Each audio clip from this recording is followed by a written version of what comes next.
Meus queridos irmãos, a graça e a paz do nosso Senhor e Salvador Jesus Cristo. Estou aqui para mais um vídeo para o meu, para o teu, para o nosso canal Teologando e Capacitando.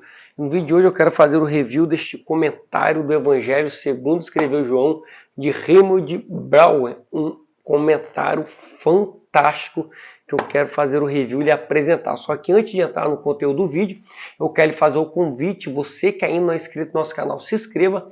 Faça parte dessa comunidade apaixonados pela palavra de Deus. O nosso canal Teologando e Capacitando. Também não esqueça de ativar o sino das notificações para você ficar informado toda vez que eu subir um vídeo novo para o canal. Não esqueça de deixar o seu like, pois o like ajuda muito o YouTube a engajar o canal com mais pessoas. E também compartilhe os nossos vídeos em suas mídias sociais, WhatsApp, Facebook e Instagram. Fazendo assim, você ajuda o irmão em sua caminhada cristã e também ajuda o canal a crescer. Então, dito isso, eu quero, antes de nós entrarmos no review propriamente dito, dizer que se você quer adquirir o seu materiais teológico, compre pelo nosso link de afiliado da Shopee, que vai estar logo na descrição do vídeo. E fazendo assim, você ajuda o canal a se retroalimentar. Então, vamos para mais um review, comentário do Evangelho segundo escreveu João, Raymond Brouwer. Então, meus irmãos, isso aqui é o comentário bíblico de Raymond Brouwer, comentário ao Evangelho segundo João, da Edifique com a Academia Cristã. Está no box aí, vocês podem ver que um box bem firme. Aqui é o comentário em si, 2 volumes, volume 1 e volume 2, a contracapa, vocês podem estar lendo. Comentário ao Evangelho segundo João, comentário ao Evangelho segundo João de Raymond Brouwer é uma obra monumental de altíssima qualidade e seriedade acadêmica. Embora o volume 1 tenha sido publicado originalmente em 1966, a obra continua sendo muito atual, referencial e indispensável para os estudos referentes ao quarto Evangelho.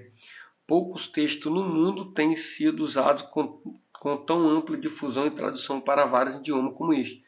Já no idioma original, em inglês, a obra conta com 2 volumes e foi traduzida respeitando essa divisão, até porque são 1.698 páginas. Então, um comentário bem grande, né?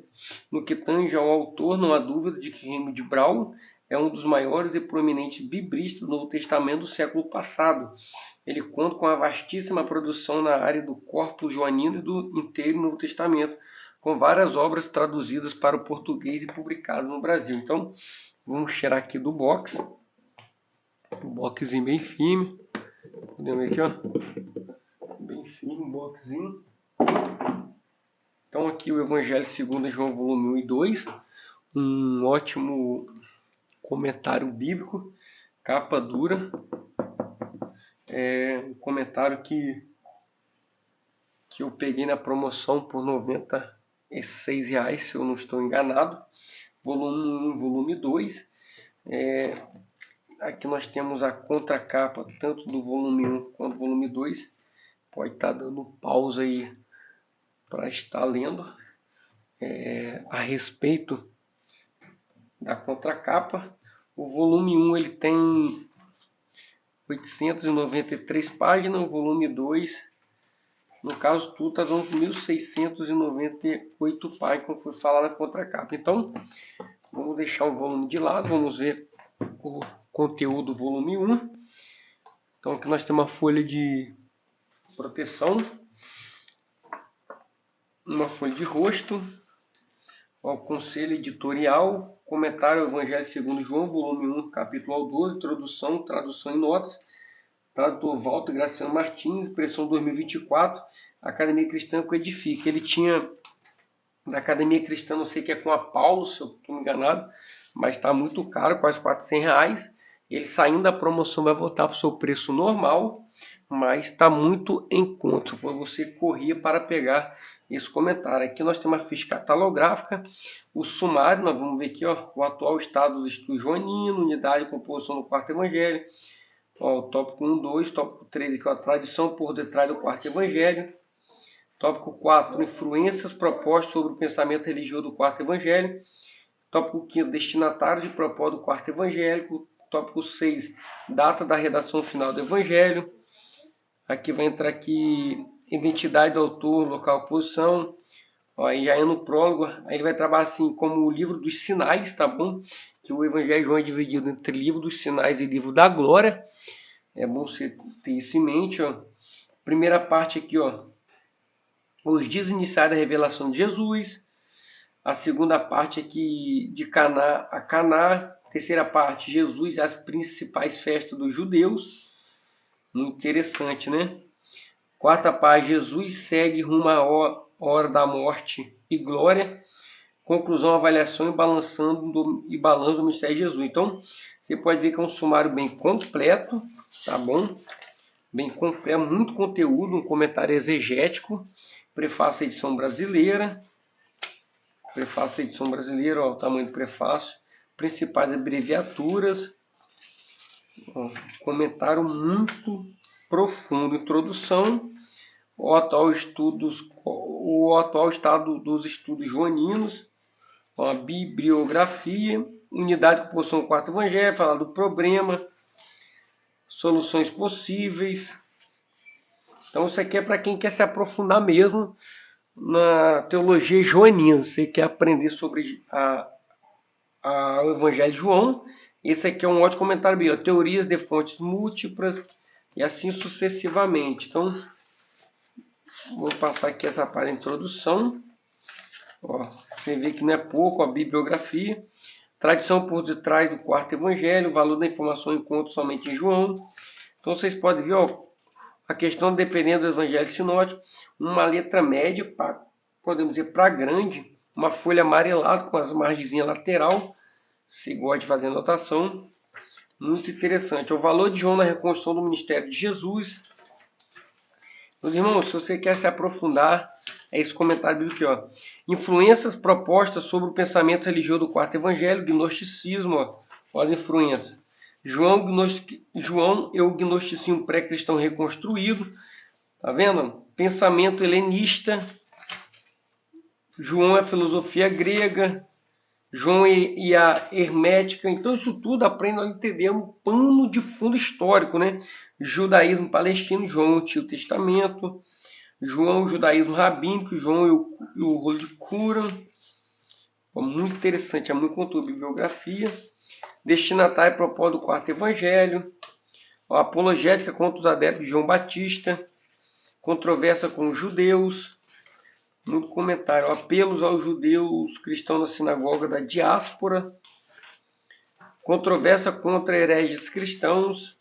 Encorajamento aos cristãos gentios e judeus. A bibliografia. Da redação final do Evangelho, a última data plausível. Então ele está trabalhando aqui a data mais primitiva, plausível, a respeito da data. Identidade do autor, local de composição, vai falar sobre o autor, evidência externa sobre o autor.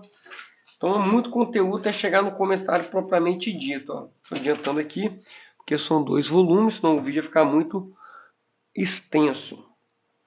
Né? Muito interessante. O local de posição, bibliografia. Questões cruciais na teologia joanina, a eclesiologia.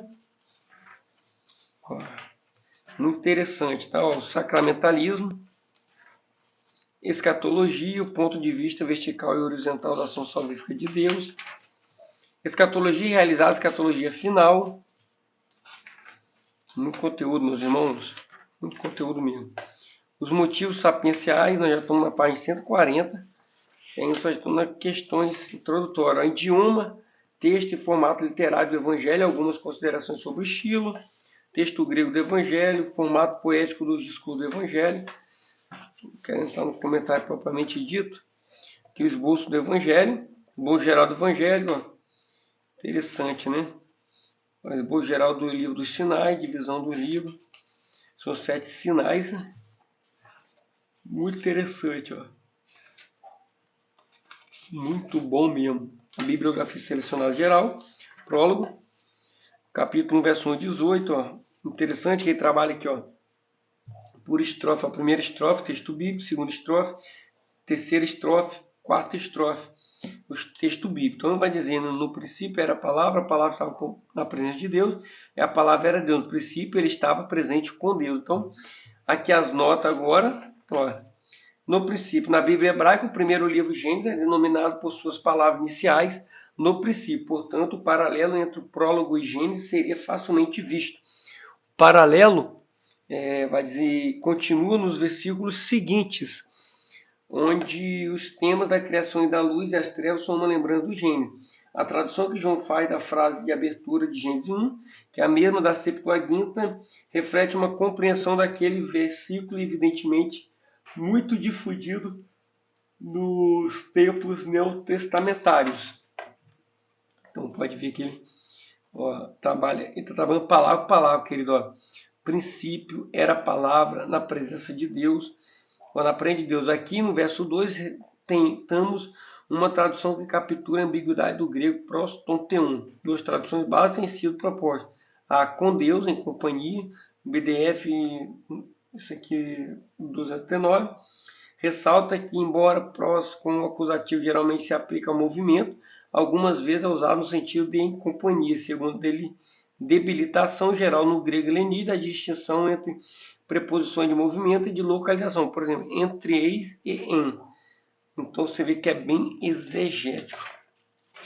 Então aqui, então na nota versículo, as partes, questão introdutória, deixa eu passar aqui, e continua, ó, 18, e continua comentário geral agora. Ele vai fazer o comentário geral da passagem, né? Ó, se João tem sido descrito como a pérola de grande valor entre os escritos no Testamento, então se pode dizer que o prólogo é a pérola dentro desse evangelho. Em sua comparação da exegese que Agostinho e Crisóstomo fazem do prólogo, Alcuin salienta que ambos mantinham que está além do poder do homem falar como João faz no prólogo. A escolha da águia como símbolo de João, o evangelista, foi grandemente determinada pelos arroubos celestiais das linhas iniciais do evangelho. Então, muito interessante, né?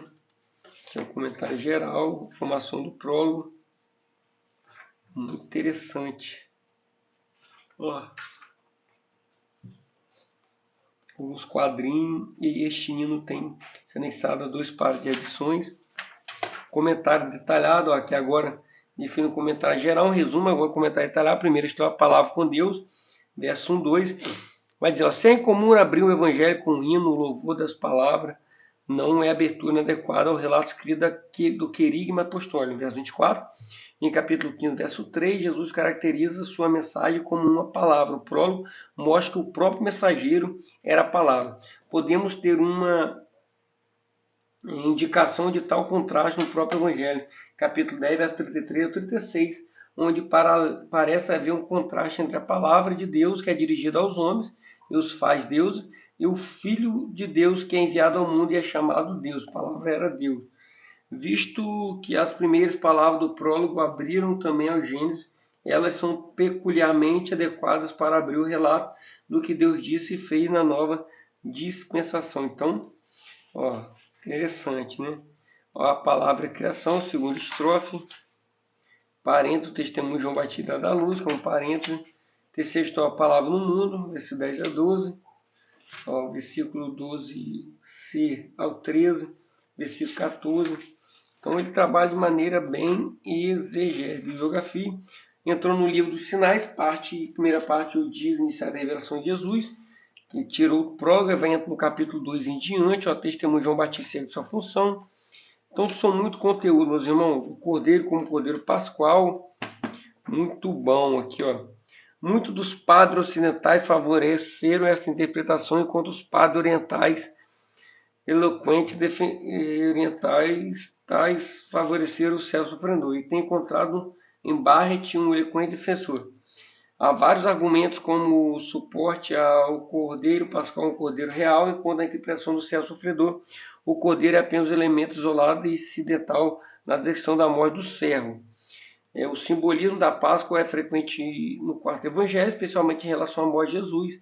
E isso é importante porque no pensamento cristão, o Cordeiro, por meio de sua morte, remove o pecado do mundo. João 19,14 diz que Jesus foi condenado à morte ao meio-dia no dia anterior à Páscoa, e este era o momento exato em que o sacerdote começava a matar os cordeiros pascuais no templo. Enquanto Jesus estava na cruz, uma esponja bebida em vinho foi-lhe erguida com sopro. 19, 29, e foi com o sopro encharcado com o sangue do Cordeiro Pascual que os ombreiros das portas do israelita eram marcadas. Olha que interessante o paralelo. Muito interessante, né? Jesus como pré-existente. Então, comentário muito detalhado, querido. Não dá para detalhar tudo. Ó. Comentário detalhado de 2 discípulos seguem Jesus como rabi.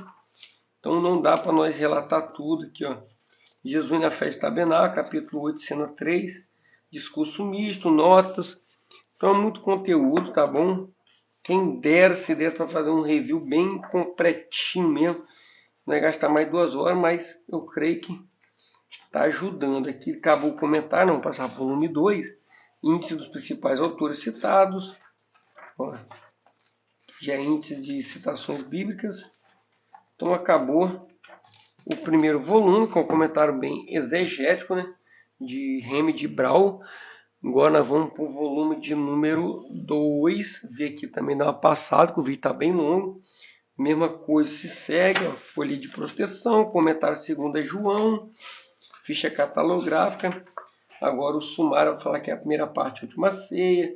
Ó, o esboço da primeira parte vai falar a ceia do Senhor lava pés, predição de tradição.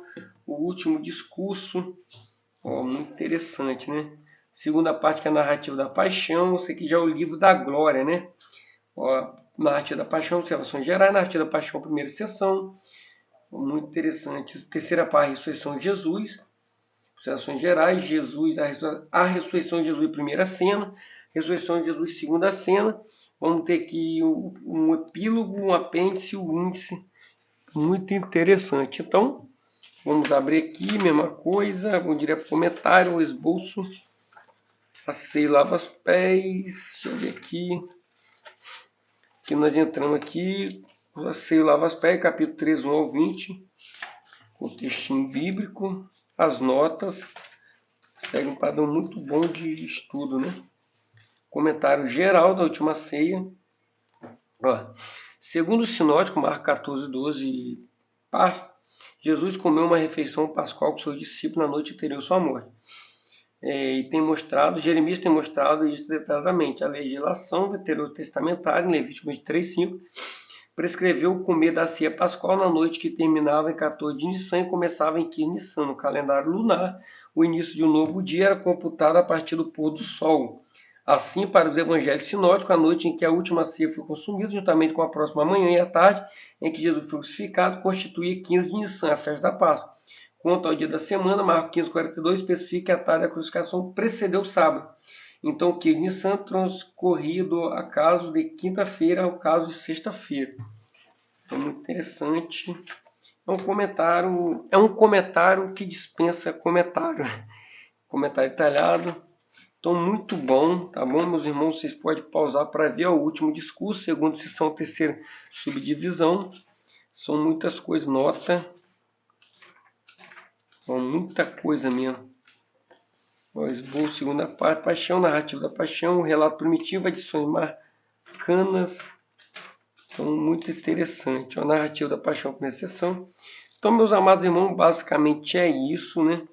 Olha só as narrativas evangélicas variantes da visita das mulheres ao túmulo, que é as variantes. Muito legal mesmo. Então, ó, o livro da glória, terceira parte, ressurreição de Jesus. Vocês podem ver que é muito material, tá bom? Meus queridos irmãos, isso aqui é o vídeo. Se você quer adquirir seu material, compre pelo nosso link de afiliado Shopee, vai estar logo na descrição do vídeo. Então, que Deus lhe abençoe. Até o próximo, em nome de Jesus. Amém.